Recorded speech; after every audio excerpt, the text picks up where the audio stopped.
E aí otakus do meu Brasil, no vídeo de hoje trarei a parte 2 do volume 10 da Light Novel de Overlord. Além de que gostaria de te avisar que é nesse vídeo que a verdade sobre o item que causou lavagem cerebral na Shoutiar será mostrado. Então não se esqueça de já deixar o like e se inscrever no canal. Então sem mais delongas e vamos para o vídeo. Depois do encontro de Albedo com a princesa Renner, a história corta para uma reunião na teocracia Slane. Como eu disse no meu vídeo de spoiler, eles estavam discutindo qual ação deveriam tomar graças aos últimos acontecimentos. Entre eles estavam os membros de mais alto rank da teocracia, além dos cardeais representantes das 6 seitas, dedicada aos 6 deuses. Aqueles 6 que eu falei que são possivelmente antigos jogadores. Um total de 12 pessoas estavam presentes na reunião. O tópico da discussão logo se voltou ao rei bruxo, que havia fundado sua nação. Eles comentaram que a astróloga, sim, eu gostaria de me desculpar por ter errado essa informação no meu vídeo de spoiler, por ter dito que ela era uma vidente, já que fazia um tempo que tinha lido. Mas deixando isso de lado, eles comentaram o fato dela ter se trancado em desespero, após ter visto através da magia um massacre causado por Ainz. Eles então começaram a ler o relatório que havia sido escrito por ela, e eles não queriam acreditar no que estava escrito. Por acharam muito surreal os fatos detalhados. Pois para eles magia de nível 6 já era nível divino, e se não me engano Ainz havia usado uma magia nível 10 para invocar as cabras, então vocês podem imaginar o terror que sentiram nesse momento. Além, é claro, da comitiva que Ainz havia levado para a guerra, em que uma única unidade já poderia destruir um reino. Isso tudo porque Ainz foi humilde, já que sabemos que aquilo não passou de uma mísera parte de seu poder. Mas depois disso eles começaram a falar sobre as tradições orais, passadas através dos anos, e pelo que parece não é a primeira vez que surgiram do nada seres extremamente poderosos. Mas se eram ou não companheiros do Ainz, não há confirmação. Após isso a conversa se voltou ao Jaldabaoth e a vampira que havia aparecido antes, Shoutiar, além de duvidaram se Momon era inimigo ou aliado do rei bruxo. Eles cogitaram o fato de usar aquele certo item no rei bruxo e fazê-lo lutar contra Jaldabaoth para que se autodestruíssem. Mas após pensarem em várias possibilidades, eles ainda não conseguiram se decidir, pois eles, no caso a teocracia Slane, haviam sofrido grandes perdas ultimamente, principalmente pela coroa roubada pela Clementine, lá na primeira temporada. E eles não poderiam permitir um casus belli para o rei bruxo atacá-los, já que eles estavam em constante guerra contra os elfos da Grande Floresta ao sul. E o motivo eu já falei em um dos meus vídeos, mas se você não viu, foi basicamente porque o rei dos elfos havia sequestrado uma das deusas e tido uma filha com ela. O que causou grande revolta na teocracia Slane, que cooperavam com os elfos na época, e a partir daí, eles começaram a travar as infindáveis guerras, e bem, o tal rei elfo ainda está vivo, só não lembro em qual volume está a cena em que ele aparece. Seguindo a conversa, eles finalmente revelam a verdade sobre o item, que é chamado de Downfall of Castle and Country, na tradução serial como Perdição do Castelo e do País. Ele é basicamente um vestido. Então olhando para a cena em que Shoutiar teve sua mente controlada, podemos ver que a mulher usava um vestido branco, mas sem nada de especial aparentemente. Ele tem poder absoluto de controle de mente, porém com usos limitados, além de não funcionar naqueles que utilizam magia selvagem, mas do que se trata essa magia selvagem, não tenho ideia. Então, depois que todos esses tópicos foram abordados, a reunião prosseguiu mas a cena é cortada. A história então retorna um pouco no tempo, para antes de Albedo ir para o reino. Ela estava despedindo-se de Ainz, onde ele lembrou várias vezes para ela tomar cuidado no caminho, já que era a primeira vez que ela saía de Nazarick. E após uma cena embaraçosa dele beijando a bochecha dela, ela seguiu viagem.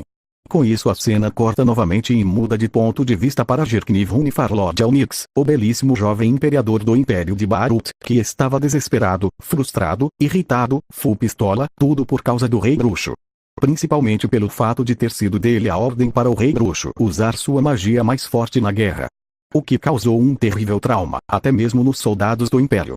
E nesse momento, ele estava tentando descontar suas frustrações chegando. Desde a guerra contra o reino, Jirkniv teve de arcar com vários problemas, o que o causou uma extrema dor no estômago e até mesmo queda de cabelo. Com isso vocês podem ver o terror que Ainz causa nas pessoas desse mundo, então não é tão errado assim chamá-lo de vilão, mesmo que eu discorde.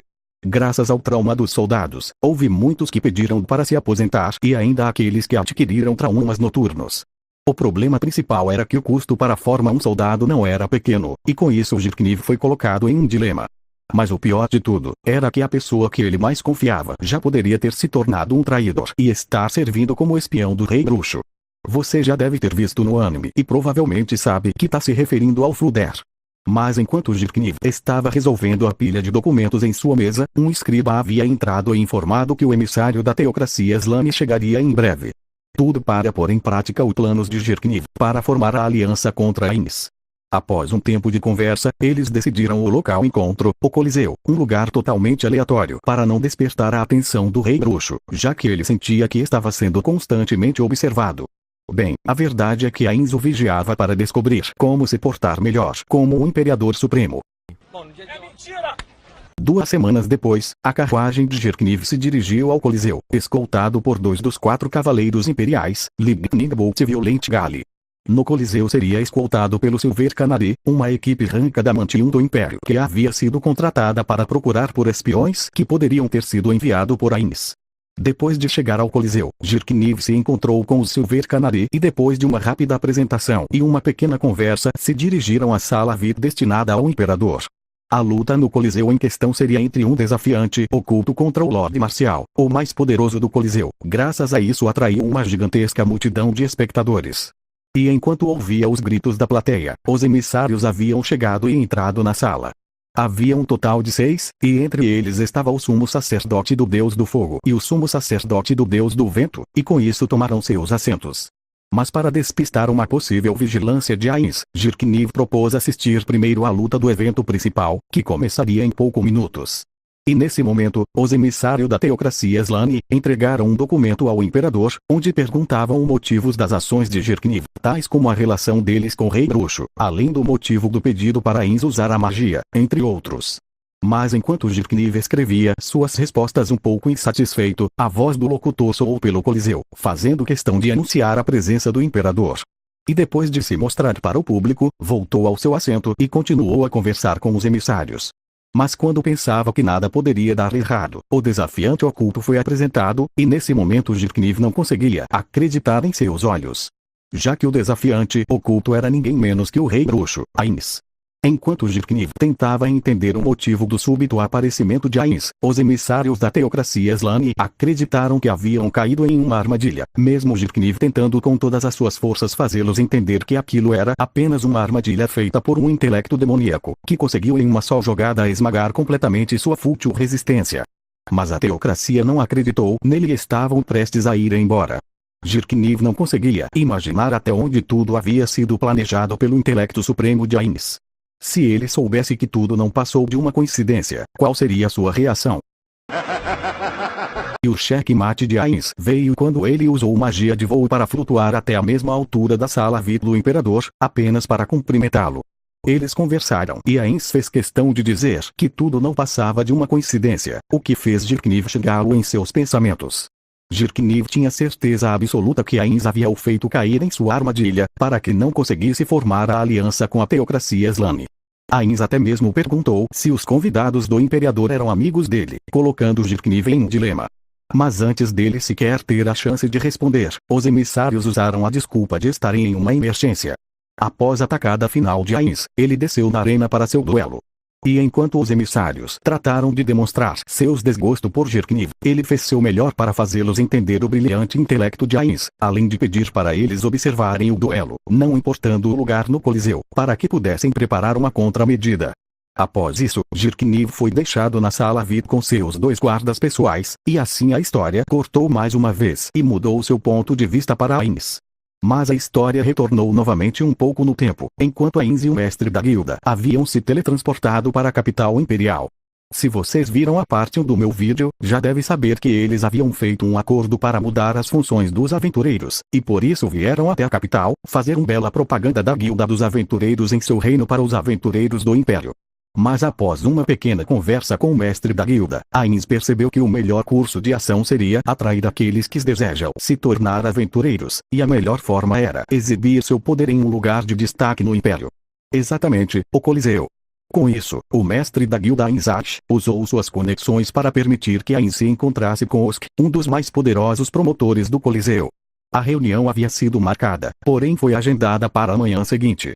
Depois de retornar para Irrantel, Ainz deixou Ainzash na cidade e se teletransportou para a residência do Fluder.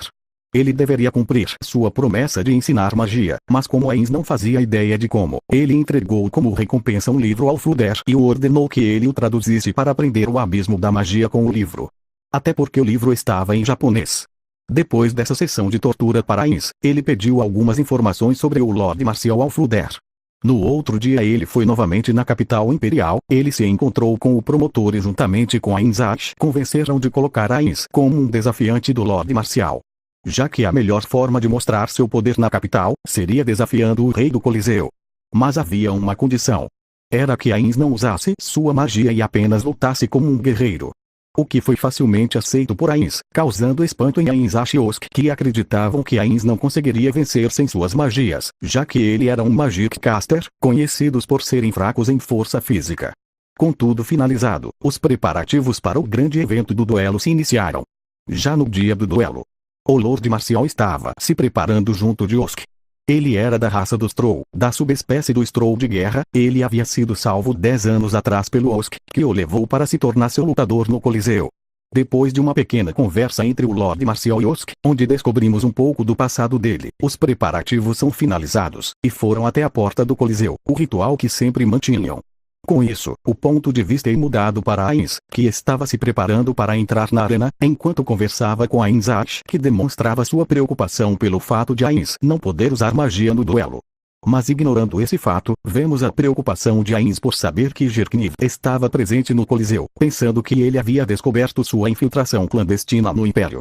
O engraçado de Overlord é que sempre vemos Ainz ser taxado como um ser transcendental, com um intelecto supremo, mas na realidade tudo não passa de coincidências. E com sua entrada, temos novamente a cena de Ainz conversando com Jirkniv, enquanto ele estava na sala com os emissários da teocracia Slane, mas é claro que a cena havia sido cortada por já ter aparecido. Após isso, Ainz retorna para a arena e finalmente temos a entrada do Lorde Marcial e com isso o início do duelo. Ainz usava um bastão que ele havia criado em seu tempo de Yggdrasil. Em comparação, o Lorde Marcial levava uma armadura completa e carregava um taco gigante. Após uma pequena introdução entre eles, a voz do locutor soou, marcando o início do duelo, que começou de uma forma bem acirrada, já que a força de Ainz estava a par com um guerreiro nível 33, e graças a isso ele não poderia ser descuidado. Depois de vários golpes, investidas, esquivas, a multidão foi à loucura, gritando sem parar, e nesse momento até mesmo Jirkniv gritava para o Lorde Marcial acertar e golpear Ainz. O que Ainz achou um pouco engraçado no início, mas ficou um pouco frustrado depois, já que ele pensava que eram camaradas, sendo líderes de nações aliadas. Mas deixando isso de lado, a luta estava em um impasse, Ainz não conseguia ferir o Lorde Marcial e nem o Lorde Marcial conseguia acertá-lo. Por isso Ainz tentou usar provocações para conseguir um brecha, mas não deu muito certo. Porém quando surgiu uma oportunidade, Ainz tocou com sua mão a armadura do Lorde Marcial, para ativar sua habilidade especial de infligir danos físicos pelo toque. O que funcionou, mas acabou levando um golpe que o fez sair voando e até rolando pelo chão da arena, e nesse momento os gritos de satisfação de Jirkniv puderam ser ouvidos. Mas Ainz rapidamente se recompôs, e começou a manipular a luta através de seus blefes. O Lorde Marcial começou a se tornar cauteloso com o toque de mão de Ainz, mas isso apenas permitiu abrir brechas para que Ainz atacasse com seu bastão. A partir de então, Ainz começou a usar os movimentos que aprendeu com Clementine lá na primeira temporada, e com isso começou a pressionar ainda mais o Lorde Marcial. E usando seu punhal, ele conseguiu desferir um golpe que danificou a armadura do Lorde Marcial, que era mais resistente que a Adamantium. Mas graças à ativação de duas de suas artes marcial, o Lorde Marcial levou apenas uma minúscula quantia de dano, que iria se regenerar graças à habilidade de regeneração especial da raça dos Troll. Entretanto, Ainz ativou o feitiço do punhal, Fireball, que Fluder havia colocado nele. Com isso Ainz conseguiu imobilizar um dos braços do Lorde Marcial, já que sua regeneração tinha fogo como ponto fraco. A partida havia chegado em seu clímax, e após uma pequena conversa no meio da luta que não podia faltar, diga-se de passagem, o Lorde Marcial retira seu capacete a pedido de Ainz, que queria ver seus olhos esses que o lembraram do olhar de Gazef. Mas após recolocar seu capacete, investiram seus golpes novamente, e dessa vez Ainz ativou o Despire Aura nível 1, Fear. Mas mesmo com as penalidades causadas pelo toque de Ainz e os tatus de medo, o Lorde Marcial ainda conseguiu ativar sua arte marcial, Strong Streak, Divine Skill Single Flash. Com isso Ainz foi enviado para o ar e depois esmagado no chão. Só lembrando, caso eu tenha esquecido de avisar, ele havia desativado sua habilidade que anulava danos físicos. E após Ainz ter sido enganado e acertado em cheio pelo Lorde Marcial, ficou ainda mais irritado pelo fato de ter ouvido Jirkniv gritando para acabar com ele. Com isso Ainz foi full pistola finalizar a luta, mas após algumas esquivas dos ataques do Lorde Marcial, o Lorde Marcial retirou sua armadura e capacete, que não conseguia protegê-lo contra o toque de Ainz, e finalmente perguntou se ele era fraco, e Ainz respondeu afirmativamente, e após mais algumas falas, onde falaram sobre Ainz não ter usado seu verdadeiro poder, o Lorde Marcial implorou para que ele usasse um pouco de seu verdadeiro poder, antes de investir contra ele. Ainz não se esquivou e apenas defendeu, e após olhar nos olhos dele, enfiou o punhal em seu peito. Assim o Lorde Marcial levou o golpe final sem mostrar resistência. Após Ainz olhar para o cadáver do Lorde Marcial, Ainz fez seu discurso, utilizando um objeto mágico como um megafone, na frente de todos do Coliseu, onde explicou seus planos para os aventureiros que quiserem ingressar na sua nação. E em meio ao seu discurso, Ainz ressuscitou o Lorde Marcial. Ao finalizar seu discurso, Ainz utilizando o voo, foi até Jirkniv, e se desculpou pelo súbito aparecimento no Império, e aproveitando a conversa, Jirkniv propôs de uma vez por todas a vassalagem de seu Império ao reino de Ainz. O que pegou Ainz desprevenido, mas acabou aceitando. E com isso o acordo de que Jirkniv enviaria os documentos para completar a vassalagem havia sido finalizados. E provavelmente Ainz passaria todas as papeladas para Albedo administrar. Após isso a história corta para Jirkniv conversando com seus guarda-costas pessoais, 2 dos 4 cavaleiros imperiais, que não entenderam os motivos de suas ações, mas que foram convencidos quando Jirkniv falou, que se nem mesmo lutando como guerreiro Ainz era derrotado, que esperança eles teriam. Assim, depois de terminar sua conversa, a história corta para Nazarick. Demiurgos havia retornado de sua missão e estava procurando Ainz para entregar-lhe seu relatório. Mas Ainz não estava em Nazarick, por isso Demiurgos foi até Albedo, que já havia retornado de sua viagem como emissária ao reino. Eles têm uma pequena conversa antes de Albedo tocar no assunto sobre a vassalagem do Império. Pois segundo os planos de Demiurgos, ainda precisaria de um tempo antes de terem sucesso. Então quando Demiurgos ouviu de Albedo que Ainz sozinho conseguiu subjugar e forçar o Império à vassalagem em apenas 3 dias e sem nenhuma vítima, Demiurgos não conseguiu esconder sua inferioridade frente à soberania de Ainz. Mas Albedo informa que Ainz deixou a vassalagem do reino nas mãos deles, pois segundo Albedo, Demiurgos esteve muito preocupado com Ainz, e mesmo as ações de Ainz no Império sendo equivalente a duvidar de suas capacidades, no caso as capacidades de Demiurgos, era apenas uma mensagem para que ele não se preocupasse tanto assim. E ela finaliza dizendo que eles deveriam retribuir a bondade de Ainz-sama, trabalhando ainda mais duro por ele, o que Demiurgos também concordou. Então você que desconfia dele, achando que Demiurgos vai trair o Ainz. É isso pessoal, se você achou o volume lento, e sem quase nada de ação, retirando a parte final, é só você entender que esse volume será o equivalente aos 4 primeiros episódios da 4ª temporada, então é óbvio que não vai ter tanta ação, é só vocês olharem as temporadas anteriores. Mas é isso, se gostou do vídeo deixe o like e se inscreva no canal, porque já estou fazendo o vídeo do volume 11 para vocês, até porque eu sei que Overlord tá fazendo muito sucesso ultimamente, e eu quero chegar aos 1000 inscritos logo. Se você faz vídeo para o YouTube deve entender o motivo. Então se você tiver algum amigo que curte Overlord, compartilhe o vídeo com ele e me ajude a divulgar meu canal. Obrigado pela sua visualização e até o próximo vídeo.